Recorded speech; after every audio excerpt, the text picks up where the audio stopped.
Here, Raiders were 2-0 down. They came back for a 2-2 draw against Metro Stars with Mimi Saric and Aaron Vesterveld waving his final goodbye to Raiders because he's off to Greece to Panahiki to play for Con Macris's team under Ange Postecoglou, and so he gave off a very nice late goal there to say goodbye. And of course Scott Tunbridge scoring for Metro Stars with an own goal being scored there. Galaxy 5, Croydon 1, so that was a comprehensive win there by Galaxy. Nelson got a brace, Fusco, Metanovsky and Ian Dorio for Galaxy, and good old super boot Michael Brooks got one there for Croydon. Parry Hills 2, White City 0 with Muscroft and Stephen Stam scoring there. Modbury Jets 2, this was on the Saturday night, Modbury Jets 2, Campbelltown 0, yep that's right, Modbury 2, Campbelltown 0.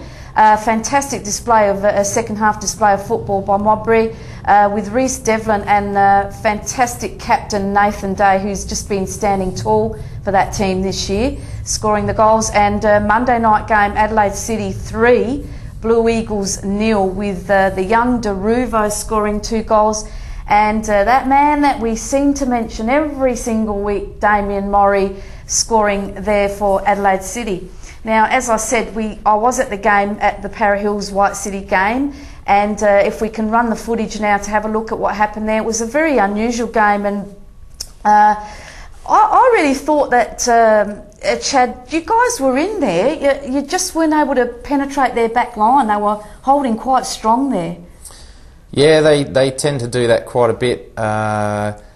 When they're, you get a goal up and you go a goal up, against a team like us, you wanna hold it, because especially with us, we tend to switch on that little bit more once a goal's been scored against us, which is a habit that we have to get out of. But they were quite hard to penetrate.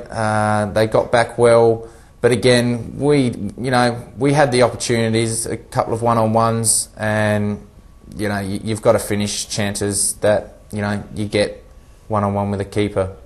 Now, I was saying some of you new players have got a fantastic back line there. Charles Marway has just been doing brilliantly for the team. Your new inclusion just recently is Andy Lean, who's nice and strong, big-bodied, so he's a physical presence there. Sam Gounder as well have been doing well for you. So, I mean, they're making up a great back line with Stavros Parizos out at the moment.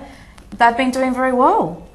Yeah, the boys, when people look at Leany and Charlie Moe at the back there, they think, oh, that's going to be an easy game. They are, not the quickest guys around, but when it comes to using your brain and positioning yourself, those two would have to be right up there in the league, I think. And yeah, then you've got guys like Sammy Gounder, he's had an awesome start to the season.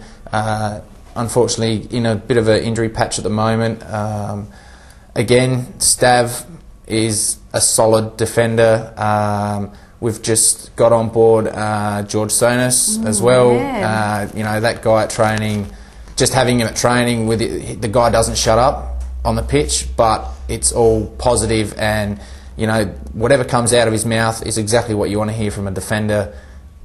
We love having him on board. Yeah, it's been a good add to the team.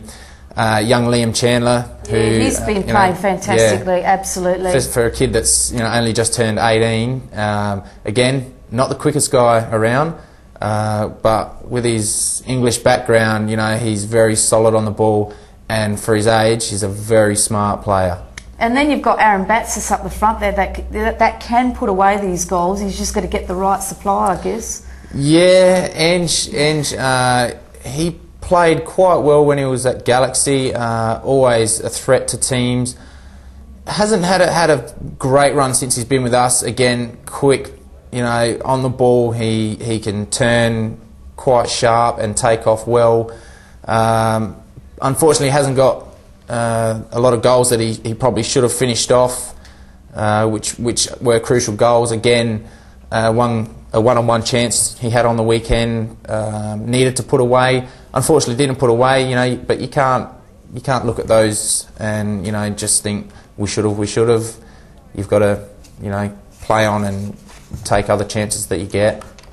And then, of course, your keeper as well, Dimitri Brinius, has been doing very well, there's been some games where he's made crucial saves. Yeah, brilliant keeper. I'd have to honestly say right up there with top two keepers in the league. When he first came to the club, didn't know the guy at all. A few people said, where he'd been and who he'd played for, so, I sort of had high expectations for him, and he's done nothing but deliver. He's, like you said, some of the saves that guy's pulled off has just been absolutely unbelievable. Saved us quite a few times, one-on-one chances, and as you can see there, unlucky. The ball just didn't sit right for him. Again, the pitch at Para Hills was quite bumpy, which made it hard to, pass the ball around, which is what we like to do quite a bit of. Get the ball moving quite quick. But you've just got to move on and think about the next game. Now, was this your first game back?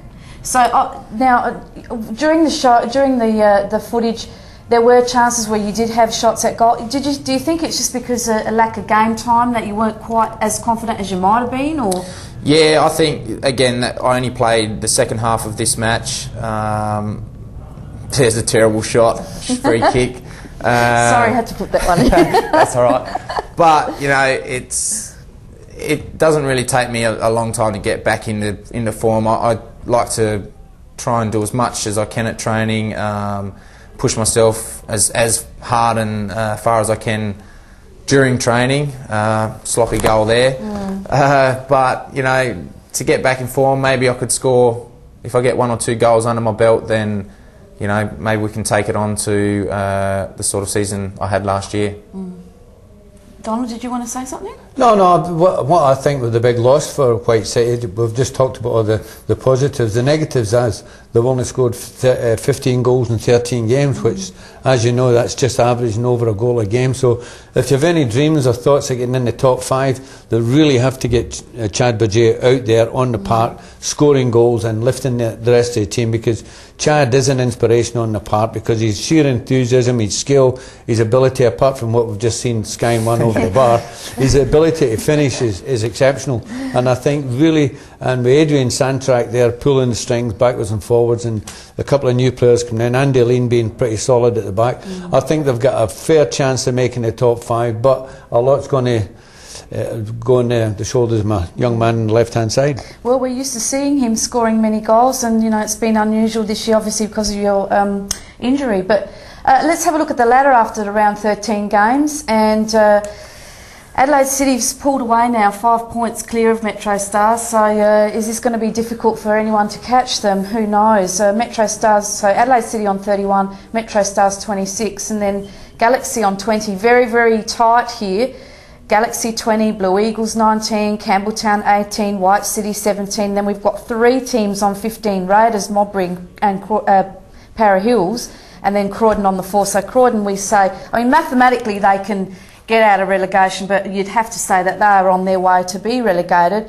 And then it can be one of any. We've got, 4 or 5 games left. You string together 2 or 3 wins, you can go clear of some of these teams. So it is very, very tight, and it's right down to the wire, and that's fantastic for the game, isn't it? Well, unfortunately for Croydon, a club with a great deal of history, they came up. I don't think Paul Shillaby really got enough depth in his team to justify staying in that position. I think Paul got another year, and I certainly hope he does, because he's a very, very good accredited coach. I'd like to see Paul having another year as a coach. They never really got off to it, as I said. Para Hills, Modbury, Raiders, they're on the same boat, and of course White City are not too far away, and I think all of them have got big danger signs, but the positives in that is all of those other ones can still make the top 5, which makes this year's competition quite exceptional. Oh, definitely. Let's have a look at the round 14 fixtures for this weekend. Some interesting matchups here. Croydon Kings are going to be hosting Adelaide City, big game there. Campbelltown, this is going to be a huge game. Campbelltown City at home to Galaxy. And then Adelaide Blue Eagles at home to Para Hills Knights. I think we'll be out there filming that one. And then the night game, we've got Modbury Jets at home again at Jet Park taking on Raiders. Very important match, that one. That is a very important match. And White City at home to Metro Stars, another big match for you, Chad.